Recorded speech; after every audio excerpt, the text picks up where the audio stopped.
Bahkan orang-orang soleh, para nabi, para sahabat, ketika memilih hijrah, pasti melalui fase ibtilah. Semuanya, tidak hanya kita. Allah menegaskan, ahasiban nasu ayyutraku ayyaqulu amanna wa hum la yuftanun. Jangan kamu pikir kamu beriman. Jangan kamu bilang kamu itu benar berhijrah. Wa hum la yuftanun. Kamu belum diuji. Selamat datang di Rukun Podcast. Ternyata liberalisme dalam agama itu tidak hanya pada Islam. Kristen juga ada Kristen liberal. Dan menariknya ketika kami diskusi tentang liberalisme dalam agama, apa kata ipar saya ini? Kristen tidak setuju dengan Kristen liberal. Artinya apa? Kristen menentang kalimat yang mengatakan semua agama sama. Berarti kebenaran subjektif ada. Dan itu wajar. Kristen mengatakan dia paling benar, itu wajar, subjektif. Iya.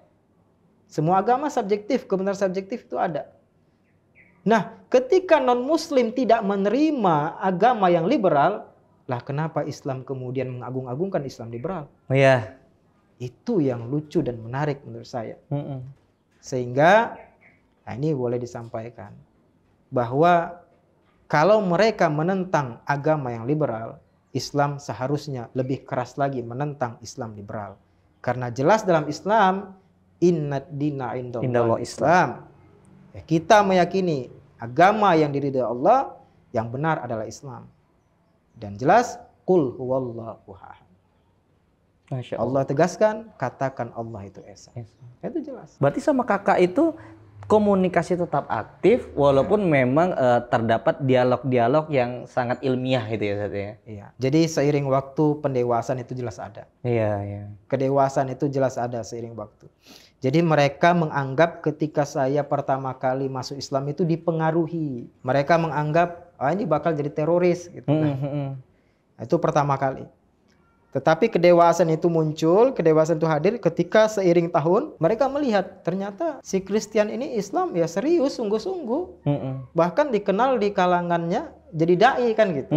Sehingga kalau hari ini kami bertemu, jelas jangan bicara mengajak saya kembali ke agama yang dulu, kecuali kita diskusi dulu secara ilmiah. Masya Allah. Jadi sesama dai ya, tapi berbeda keyakinan ya. Jadi nggak ada cerita lagi, pergi kamu, ya pergi, nggak ada masalah. Saya sudah mandiri, kira-kira begitu atas izin Allah. Maka sekarang mereka udah nggak ada cerita lagi kebencian. Malah ada acara ya kita datang. Nah, ini sedikit juga informasi, bapak saya itu beberapa tahun lalu sudah meninggal, bapak kandung. Jadi rumah agama, istilahnya rumah ibadah itu dilanjutkan adik saya yang STH juga, sarjana teologi. Adik saya. Nah, jadi ketika bapak saya meninggal dunia waktu itu, saya dipanggil, diundang untuk datang, memberikan penghormatan terakhir dan saya datang. Saya datang, tapi saya katakan, mohon maaf, saya tentu ingin datang melihat bapak untuk terakhir kali. Tetapi kalau saya datang, nanti saya sampaikan saya tidak makan ini, saya ingin begini, saya ingin ibadah, mohon fasilitasi, mohon hormati keyakinan saya. Dan mereka katakan, ya silakan datang. Dan saya datang, saya tunjukkan kedewasaan, mereka tunjukkan kedewasaan. Dan mulai hari itu alhamdulillah komunikasi kami sekarang baik. Alhamdulillah. Masya Allah. Dan memang secara qadarullahnya keluarga antum itu para pendai ya? Ya benar. Jadi anak pertama itu abang kandung saya, pemuka agama non-muslim di Sumatera Utara. Anak kedua itu tadi kakak saya, STH juga, kakak ya, perempuan, nikah dengan pemuka agama non-muslim di Siantar. Nah, itu tadi yang saya katakan ahli bahasa Ibrani. Kemudian abang saya yang nomor 3 PNS di Kota Medan, salah satu universitas di sana. Keempat saya. Kelima adik saya perempuan STH, yang kini melanjutkan rumah ibadah yang dirintis oleh bapak saya almarhum di Tanah Karo, Sumatera Utara. Adik saya yang nomor 6, hari ini juga akan menyelesaikan STH-nya, sarjana teologi. Jadi dari keluarga yang menjunjung tinggi keilmuan, tetapi tidak hanya menjunjung tinggi keilmuan, mereka juga adalah orang-orang yang berada on the track di jalur agama non-muslim yang taat. Dan ketika pendewasaan itu muncul, kemudian dialog itu, dan alhamdulillah silaturahmi terus berjalan nih Ustadz. Yang bikin kita kepo nih Ustadz. Ya. Dari SMA itu saat itu lulus di sana? Iya. Akhirnya mencapai di Gunung Sindur itu gimana ceritanya itu Ustadz? Perjalanan cukup panjang. Ketika selesai SMA, itu sudah masuk Islam ya. Membiayai sekolah atas izin Allah dengan bantuan kaum muslimin. Oh, bukan dari orang tua angkat? Bukan, dari putus. Tidak ada lagi bantuan orang tua. Jadi bantuan kaum muslimin. Dan ini menjadi pahala jariah buat mereka. Amin. Selesai SMA, saya tegaskan dalam doa-doa saya, ya Allah, saya wakafkan hidup saya ini di jalan-Mu ya Allah. Ketika di SMA, lulus SMA itu? Iya. Saya serahkan hidup saya ini di jalan-Mu ya Allah. Karena saya jelas tidak ada dana untuk kuliah. Tidak ada dana untuk melanjutkan pendidikan yang lebih tinggi. Tetapi saya ingat, jangan khawatirkan hidupmu besok. Biarlah Allah yang mengatur, dan apa yang Allah atur itu yang terbaik. Masya Allah. Maka tamat SMA, datanglah jalan Allah. Yaitu Allah hantarkan saya berangkat ke Jakarta sendiri. Tujuannya? Antara komunikasi dengan kaum muslimin yang ada di kampung saya dan di Jakarta. Tujuannya adalah agar saya bisa masuk pesantren di Sukabumi, Jawa Barat ketika itu. Masya Allah. Nah, ketika itu saya masuk pesantren di Sukabumi, Jawa Barat, tapi berangkat sendiri. Tidak ada yang mendampingi, sendiri. Bismillah. Sebelumnya sudah pernah keluar kota? Belum pernah. Wow. Kali pertama naik pesawat itu. Wah. Jadi sampai di sana nanti dijemput, bla bla bla gitu kan. Sampai di Jakarta, lanjut kemudian perjalanan Sukabumi. Istilahnya muqabalah, wawancara. Pantas nggak saya ini seorang mu'alaf belajar di pesantren? Kita tahu pendidikan pesantren itu dasarnya sudah tidak dasar lagi sebenarnya. Itu pesantren mahasantri. Ada santri dan mahasantri. Khusus santri yang tamatan atau selesainya pendidikan SMA sederajat. Pantas nggak mu'alaf ini belajar di sini? Begitu.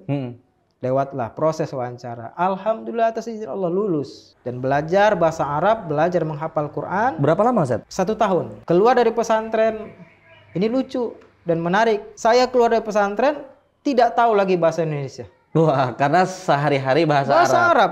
Bi'atul Arabiyah. Lingkungan bahasa Arab. Semua dari malam, dari gelap ke gelap kita bahasa Arab. Sampai main bola pun bahasa Arab. Atini, kuratul qadam, atini gitu kan. Beri, oper gitu. Pakai bahasa Arab. Beres dari situ, saya tidak tahu lagi bahasa Indonesia. Jadi kalau mau bilang sesuatu, madanakul. Apa yang kita bilang ini gitu kan. Nah, ketemulah seorang kiai. Dia simpatik dengan saya. Ya, kami ngobrol bahasa Arab. Kamu coba ujian tes masuk UIN Jakarta, Syarif Hidayatullah. Saya tidak ada duit kiai, saya yang biaya tes masuk kamu. Selanjutnya kalau kamu sudah lulus, bismillah, Allah pasti bantu. Oke, bismillah. Saya tes bareng dengan anaknya. Oke. Nah, itu saya tes, kiainya, ustadznya di Sukabumi? Enggak, di Jakarta. Di Jakarta. Beres dari Sukabumi, saya berangkat ke Jakarta, diantar oleh salah satu ustadz ketemu kiai itu. Nah, difasilitasilah untuk ujian masuk UIN. Nah, tes di UIN ini bareng dengan anak kiai itu. Saya mengambil Fakultas Tarbiyah, Pendidikan Bahasa Arab. Anak kiai itu dakwah kalau tidak salah waktu itu. Dan alhamdulillah saya lulus. Anak kiainya tidak lulus. Jadi kecewa, lo itu baru masuk Islam kok lulus gitu kan. Semua atas izin Allah Subhanahu wa taala. Jadi itulah akhirnya saya melanjutkan pendidikan tinggi di UIN. Dan kemudian ketika kuliah, alhamdulillah 2012 atas izin Allah, saya berangkat dipanggil Allah. Bukan dipanggil keramatullah ya. Tapi ya kan masih ada di sini kita ngobrol. Iya, dipanggil ke tanah suci umroh. Alhamdulillah. Saya tidak ada duit ketika itu. Tapi jalan Allah memang Allah izinkan. Ini kamu jadi tamu saya, kata Allah. Kan kira-kira begitu.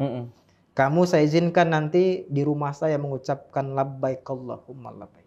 Berangkatlah saya 2012 gratis. Tanpa ada biaya sepeser pun, bahkan dikasih uang saku. Nah, berangkat waktu itu alhamdulillah 2012. Dan kemudian sepulang dari sana, ada seorang dosen yang melihat ini. Waktu itu saya sudah berganti nama kan gitu. Ahmad ini sepertinya punya potensi dakwah. Akhirnya beliau kasih tes saya. Ahmad, besok isi ya, badalin saya, gantiin saya khutbah Jumat. Siap? Siap Pak dosen gitu. Di salah satu masjid. Alhamdulillah setelah saya badal beliau, respon masjid ke dosen saya ini bagus. Akhirnya setelah itu mulailah berdatangan permintaan untuk menyampaikan dakwah, kajian keislaman, untuk sharing khususnya keimanan dan perjalanan spiritual. Alhamdulillah.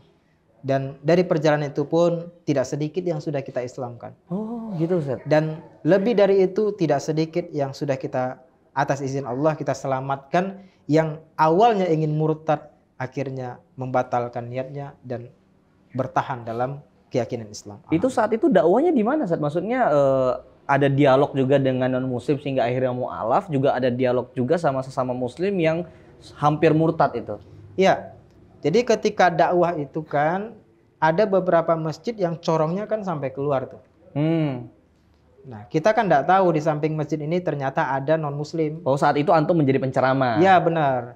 Jadi ketika kita menyampaikan dakwah di masjid itu, penyampaian kita ini dia dengar, akhirnya dia minta kontak kita itu dari DKM masjidnya. Nah, dia minta komunikasi dengan kita, ya akhirnya ketemu. Dan ketemu itu yang non muslim ini ketemu, dan 3 hari dia menyampaikan pertanyaan. Ada yang 3 hari, ada yang 1 hari. Dan pertanyaan itu ya bagi kita yang mantan non muslim bisa kita jawab, tetapi bagi yang muslim dari kecil belum tentu bisa jawab. Karena kita akan masuk istilahnya kalau berbicara dengan orang non muslim ini tidak hanya berbicara Quran, tetapi juga kita harus bisa masuk membicarakan kitab mereka. Nah, akhirnya berbicara lintas agama dan dia tersentuh hatinya atas izin Allah. Dengan diskusi itu, dengan sendiri dia mengatakan, Ustadz, ini sudah lama saya cari. Dan saya temukan jawabannya ketika berdialog dengan Ustadz. Apa pertanyaan yang paling besar juga? Tentang ketuhanan juga Ustadz? Banyak pertanyaan tentang Islam. Tetapi pertanyaan tentang Islam itu menambah keimanan, meyakinkan dia bahwa Islam yang benar. Tetapi yang benar-benar menjadikan dia 100% yakin Islam itu agama yang benar adalah prinsip ketuhanan. Prinsip ketuhanan. Bahwa la ilaha illallah. Tiada Tuhan yang berhak disembah. Tiada sesembahan yang berhak disembah. Melainkan Allah subhanahu wa ta'ala. Masya Allah. Dan itu tentu akan kita bawa kepada pembahasan kitabnya. Tapi tidak kita bahas ini. Intinya adalah prinsip ketuhanan ini yang mutlak 100%. Non muslim yang benar-benar mencari kebenaran, dia akan langsung tertegun, dia langsung akan menyerahkan dirinya, dan tidak ada lagi perkataan kecuali memang inilah agama yang benar.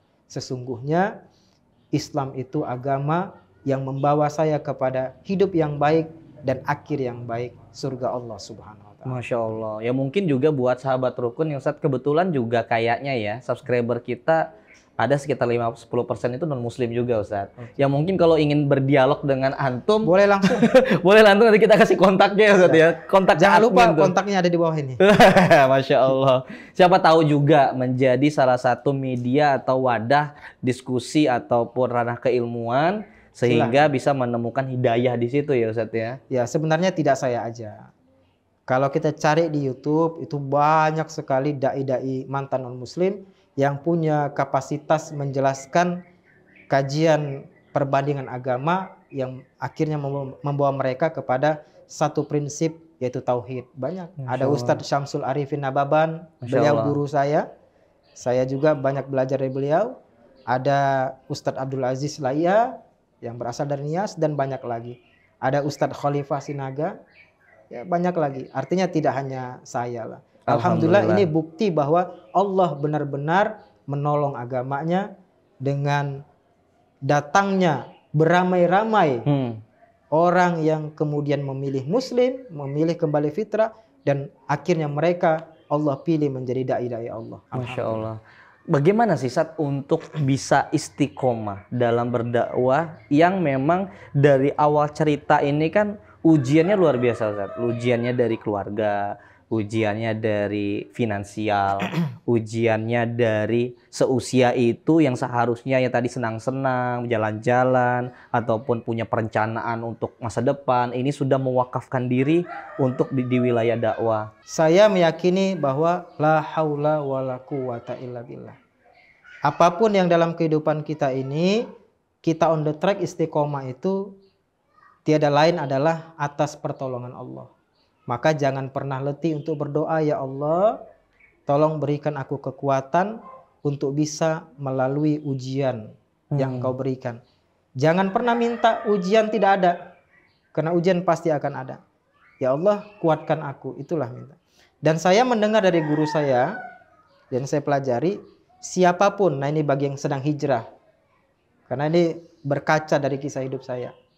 Siapapun hari ini yang sedang hijrah, siapapun hari ini yang baru masuk Islam, siapapun hari ini sedang berubah menjadi lebih baik, hijrah entah itu hijrah status, yang dari pacaran kemudian hijrah akhirnya single, hijrah penampilan yang dulu tidak berjilbab kemudian berjilbab, hijrah pekerjaan yang dulu pekerjaan riba dan hari ini meninggalkan pekerjaan riba, hijrah perilaku buruk kemudian menjadi perilaku baik. Siapapun yang hari ini sedang berhijrah, ulama menegaskan ada sunatullah yang akan mereka lalui. Sunatullah itu pertama adalah fase ibtilak. Apa itu? Fase ujian. Siapapun, bahkan orang-orang soleh, para nabi, para sahabat, ketika memilih hijrah pasti melalui fase ibtilak. Semuanya, tidak hanya kita. Fase ujian. Allah menegaskan, ahasiban nasu ayyutraku ayyaqulu amanna wa hum la yuftanun. Jangan kamu pikir kamu beriman, jangan kamu bilang kamu itu benar berhijrah, wa hum la yuftanun. Kamu belum diuji, kata Allah. Masya Allah. Sama seperti orang terdahulu, diuji. Dan varian ujian ini beda-beda. Allah menegaskan varian ujian itu ada 3. Varian ujian fisik, para sahabat disiksa, ya kan?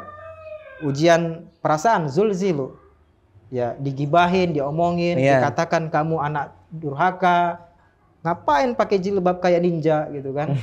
Kan gitu kan? Wah, sekarang jadi orang miskin ya, udah nggak kerja di bank lagi, misal. Kan begitu. Wah, sekarang udah nggak gaul lagi ya, udah nggak mau gabung di circle kita gitu kan? Kan itu zulzul perasaan. Dan juga darra, ujian kemiskinan, bangkrut gitu kan? Nah, ini 3 varian ujian ini semua akan mengalaminya. Bisa salah satu, bisa ketiganya. Tapi yakinlah kita yang hijrah semuanya akan mengalaminya. Berat. Sampai Nabi dan para sahabat mengatakan dalam Al-Quran, mata nasrullah. Kapan datang pertolongan Allah? Itu Nabi yang ngomong loh. Apalagi kita. Mata nasrullah. Semua kita akan mengalami. Jadi bukan kita sendiri, bukan Anda saja. Tetapi apa jawaban Allah? Sesungguhnya pertolongan Allah itu qarib, sangat dekat. Apa itu? Maksud Allah, semakin berat ujian, maka semakin dekat pertolongan Allah. Itu fase kedua namanya fase tamkin, fase pertolongan Allah. Dan alhamdulillah kalau saya ditanya, hari ini saya sudah sangat merasakan pertolongan Allah. Dan kemudian ujian tentu akan datang lagi, tapi saya yakin besok akan ada pertolongan Allah. Wa yarzuqhu min haitsu la yahtasib. Wa may yattaqillaha yaj'al lahu makhraja. Allah kasih jalan keluar. Siapa yang bertakwa? Takwa itu kan tidak hanya sekedar ibadah, tetapi sabar. Nah, Allah akan kasih solusi. Solusinya kita akan merasakannya. Saya sudah merasakan solusi. Siapa sih? Saya nggak pernah bermimpi bisa ke tanah suci. Iya, Masya Allah. Saya nggak pernah bermimpi. Hari ini ada muslim dari kecil belum pernah lihat Ka'bah secara langsung. Ada. Alasannya nggak ada duit. Saya atas izin Allah, Allah hantarkan ke tanah suci gratis. Wa yarzuqhu min haitsu la yahtasib. Tetapi jangan lihat ketika saya hari itu dong. Iya. Bagaimana ketika saya melalui fase ujian, dikucilkan keluarga, dikatakan anak durhaka, sabar sedikit saja. Jangan cancel orderan sabar itu. Bisa jadi di depan sudah sampai kurirnya membawa pertolongan Allah. Itu relate banget sih dengan anak muda, terutama sahabat rukun, di mana ujian fisik, ujian gibah, ujian finansial, itu kan kita sangat insecure, Ustaz. Betul. Insecure banget. Tapi berarti kalau misalnya dari penjabaran antum kan semua orang akan merasakan itu sebenarnya. Semua. Bukan satu atau dua orang saja gitu ya. Dan cara menghadapinya ya itu justru semakin dekat dengan Allah. Semakin dekat dengan Allah. Dan la tazan, jangan berkecil hati. La tayas, jangan berputus asa. La taklak, jangan ragu. Allah sudah menegaskan, pertolongan Allah akan datang. Sabar, yakin. Itu, yakin, sabar sedikit saja. Pertolongan Allah pasti datang. Dan semua kita akan merasakan. Dari sini kan ada contoh nyata. Bagaimana Allah jadikan pertolongan itu datang pada kehidupan saya. Masya Allah. Kalau masalah ke tanah suci berapa? Kalau masalah hitungan uang ya, Iya. 30 juta Iya. saya berangkat gratis. Itu satu di antara seluruh contoh pertolongan Allah yang sampai kepada saya. Yang tidak bisa kita jabarkan di sini tentu. Gitu kan. Intinya sabar sedikit saja. Sabar ya, Ustaz ya. Kalau aduh udah sabar, kayaknya ujian lagi, besok ujian lagi atau ujiannya belum selesai yang kemarin. Itulah perlunya kita recharge ya. Duduk di majelis ilmu, duduk bersama orang-orang soleh. Dengan begitu kita akan terus ditambah nutrisi keimanan kita, motivasi kita untuk semakin sabar itu semakin kuat. Disitulah gunanya kita duduk bersama orang-orang soleh. Gitu. Oke, berarti kalau kita nih buat sahabat rukun yang lagi berada di fase itu, cara pendekatannya selain dari diri sendiri belajar, yaitu dekat sama orang-orang soleh juga. Ya, duduk di majelis ilmu, duduk bersama orang-orang soleh. Maka duduk bersama orang soleh, kita akan mendengarkan bagaimana tentang kehidupan ini, bahwa ketika kita sabar terhadap ujian Allah, Allah akan datangkan pertolongan. Dari situ. Masya Allah, luar biasa. Karena itu relate banget sih buat anak-anak muda ya, Ustaz ya. Yang lagi hijrah, yang kebetulan juga mencari bahkan yang dari muslim sejak lahir itu mencari sebenarnya Islam itu seperti apa, itu masih banyak loh satu pertanyaan-pertanyaan seperti itu. Dan antum menjadi bagian orang yang diberikan keluasan sama Allah, diberikan jalan hingga akhirnya bisa istiqomah ya, Ustaz ya. Alhamdulillah. Masya Allah. Ya itu saya syukuri memang. Alhamdulillah Allah berikan keistiqomahan dan mudah-mudahan sampai mati mudah-mudahan Allah tetapkan saya istiqomah dalam jalan dakwah ini. Jadi saya juga minta doa nih kepada seluruh penonton Rukun Indonesia yang beragama muslim khususnya. Doakan saya yang fakir ilmu ini semoga tetap istiqomah di jalan Allah Subhanahu wa taala begitu. Masya Allah. Nah, lebih lanjut nih Ustaz. Tadi ngomongin kegiatan antum di membangun pesantren nih di Gunung Sindur nih yang sudah mendapatkan wakaf ya Ustaz ya. Alhamdulillah. Sampai 1000 hektar ini Ustaz. Oh, 1200 meter. Dan yang insya Allah ini kan akan dibangun menjadi wadah bagi santri-santri yang hafiz Al-Quran nih. Benar. Jadi memang ya kita tidak hanya soleh untuk diri sendiri, tetapi juga bagaimana mensolehkan generasi setelah kita. Kita menjadi dai, alhamdulillah. Tapi kemudian kita mengkader anak-anak setelah kita itu menjadi dai, itu juga sebuah kemuliaan.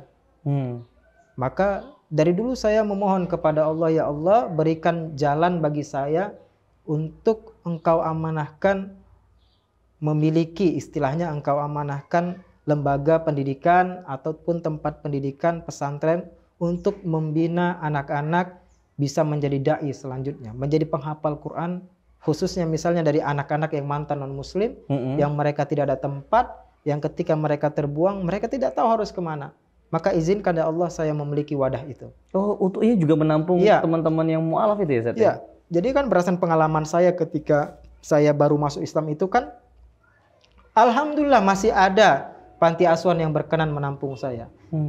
Ya semua atas izin Allah. Betul. Gitu. Jadi saya ingin juga ada yang seperti itu, wadah di mana ada tempat untuk orang-orang yang baru masuk Islam, khususnya generasi muda, bagi mereka mendapatkan sumber-sumber keislaman sehingga menjadikan mereka muslim yang taat, muslim yang cerdas, selanjutnya menjadi dai.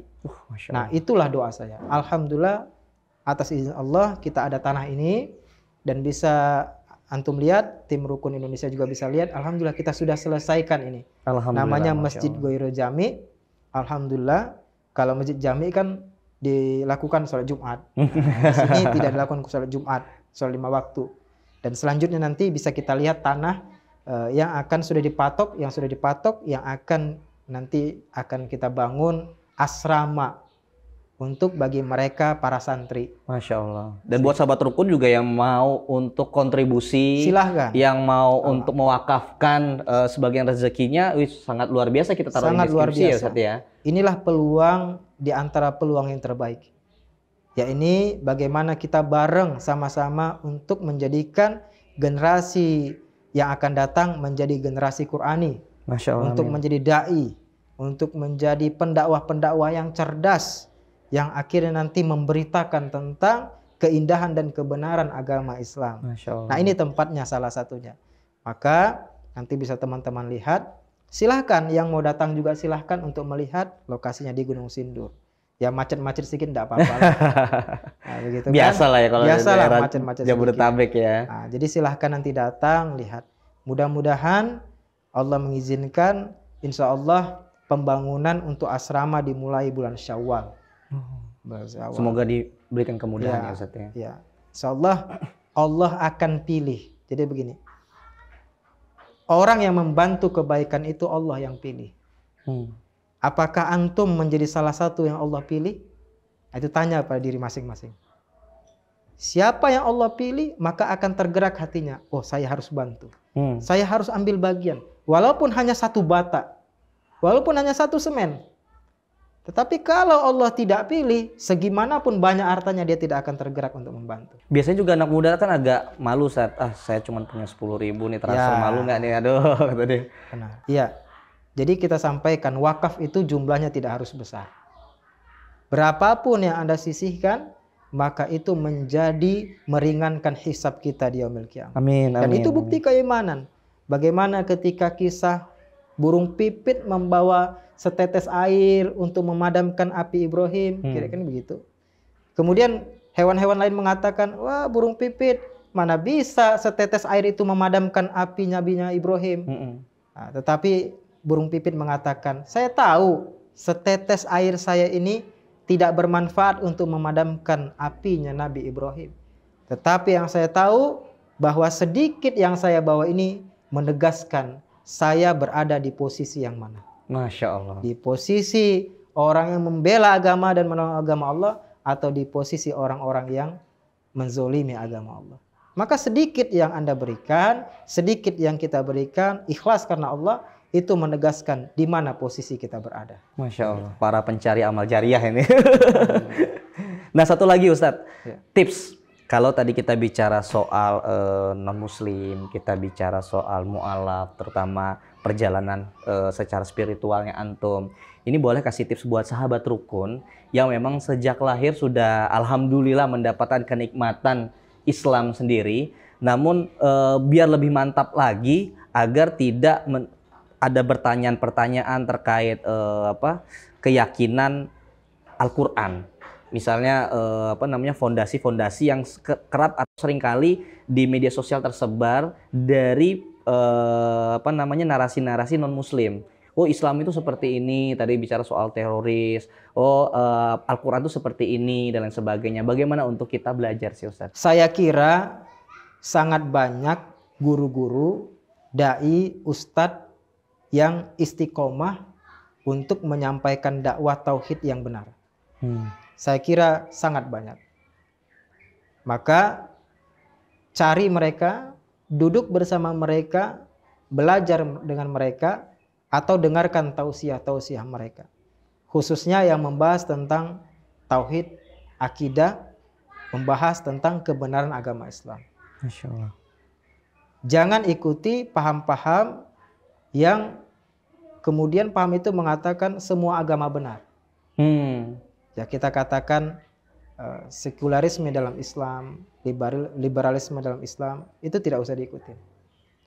Jangan khawatir, masih banyak ustadz, dai dan kelompok muslim yang masih lurus untuk memperjuangkan Islam yang sahih sesuai dengan tuntunan Allah dan Rasulnya, sesuai dengan Al-Quran dan As-Sunnah, sesuai dengan pendapat para ulama yang mukhtabar. Masih sangat banyak. Ya, kita kenal misalnya yang berada di organisasi Muhammadiyah, silakan di situ. Organisasi Nahdlatul Ulama, silakan di situ. Ya. Jangan terpengaruh dengan pendapat-pendapat yang menyimpang dari Islam. Kemudian untuk menumbuhkan rasa syukur, memperkuat rasa syukur Anda bahwa Anda terlahir dari agama Islam, kemudian hari ini alhamdulillah masih muslim, sering-sering mendengarkan penyampaian-penyampaian atau testimoni saudara-saudara yang berasal dari non-muslim kemudian menjadi muslim. Artinya bisa mengetahui ya. Iya, salah satunya di podcast Rukun Indonesia. Wah, alhamdulillah, amin. Sering-sering, karena dengan begitu Anda akan mendengarkan perjuangan mereka tidak mudah untuk istiqomah, untuk menemukan Islam. Perjuangan mereka tidak mudah. Ada yang hampir kehilangan nyawanya mungkin. Iya, iya. Kita pernah podcast itu, Ustaz? Ya, saya pernah dengar itu sampai orang tuanya ingin, mohon maaf, membunuhnya. Iya. Terbuang dari keluarga yang dia sayang. Kehilangan harta benda yang dia cari, kemudian ketika dia memilih muslim itu dia harus tinggalkan. Bayangin.